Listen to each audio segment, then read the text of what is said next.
امام اہل سنت اٹھتے ہیں اور مزارات مقدسہ کی جانب فاتحہ پڑھنے کی غرض سے روانہ ہو جاتے ہیں کہ مزارات پر حاضری دیں اور حاضری دے کر کے فاتحہ پڑھیں۔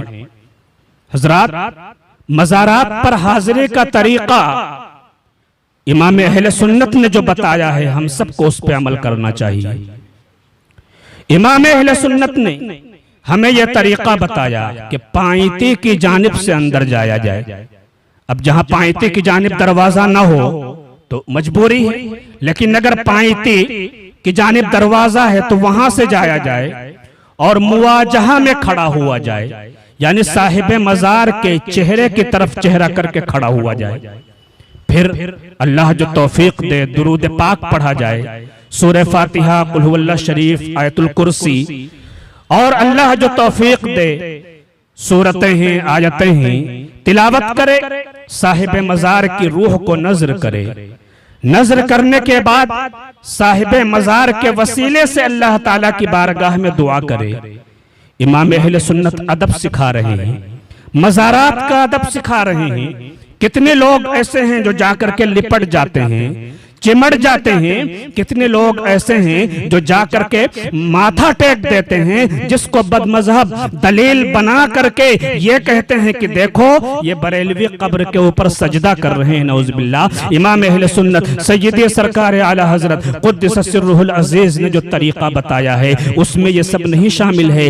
آپ فرماتے ہیں کہ کم سے کم 4 ہاتھ کے فاصلے کے اوپر کھڑا ہوا جائے، مزار شریف سے 4 ہاتھ کے فاصلے کے اوپر کھڑا ہو اور کھڑا ہو کر کے فاتحہ پڑھے۔ افضل یہی ہے کہ بوسہ بھی نہ دے، ہاتھ بھی نہ لگائے۔ یہ مزار کا صاحب مزار کا ادب ہے کہ کہاں ہمارے یہ ہاتھ اور کہاں وہ پاکیزہ مزار۔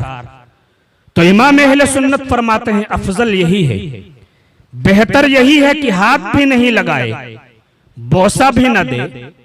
بعض لوگ طواف کرتے ہیں جو سراسر ناجائز، قطعاً اس کی اجازت نہیں، سجدہ تعظیمی سراسر حرام۔